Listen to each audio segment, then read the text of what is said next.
যার দাম মাত্র 5 থেকে 6 লক্ষ টাকা, ওরা একটা সিন্ডিকেট করে সেই গাড়ি ঢাকাতে দাম বানিয়েছে 28 থেকে 30 লক্ষ টাকা। এই 28 থেকে 30 লক্ষ টাকা একটা সিএনজির দাম কি করে হয়, এটা আমরা জানতে চাই। দীর্ঘ 16টি বছর আমরা কিভাবে অন্যায় এবং অত্যাচারের শিকার। এই পরিবহন সেক্টরে যারা শ্রমিক নেতৃত্ব দেয় তারা সম্পূর্ণ সরকারি দলের একটা অংশ। তারা আমাদেরকে শ্রমিকদের রক্ত চষে হাজার হাজার কোটি টাকার মালিক হয়ে আজকে তারা বিদেশে বাড়ি জমাইছে আমাদের রক্ত চষে।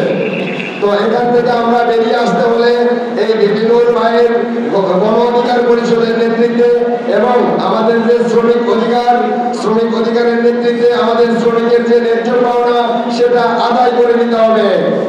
কেউ কখনো আমাদের খাবার মুখে তুলে দেবে না, আমাদের খাবার ছিনিয়ে নিতে হবে। যেখানে আমরা দেখবো চাঁদাবাজি, সেখানেই দুর্গ করে তুলব। আপনারা জানলে অবাক হবেন, এই বাংলাদেশে একটা সিএনজি যার দাম মাত্র 5 থেকে 6 লক্ষ টাকা, ওরা একটা সিন্ডিকেট করে সেই গাড়ি ঢাকাতে দাম বানিয়েছে 28 থেকে 30 লক্ষ টাকা। এই 28 থেকে 30 লক্ষ টাকা একটা সিএনজির দাম কি করে হয়, এটা আমরা জানতে চাই। আমাদের কাছে নিউজ এসেছে আগামীকালকে নাকি বিআরটিতে প্রজ্ঞাপন জারি করা হবে রোড ট্রান্সপোর্টে।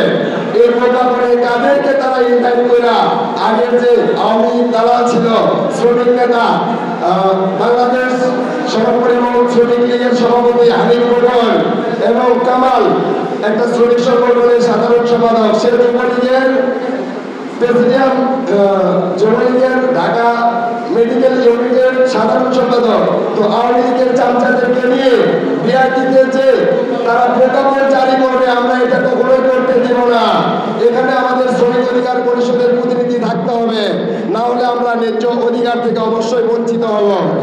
আমরা বিআরটিতে যেন এই প্রজ্ঞাপন কিছুতেই জারি করতে না পারে সেই বিষয়ে অবশ্যই পদক্ষেপ নেব।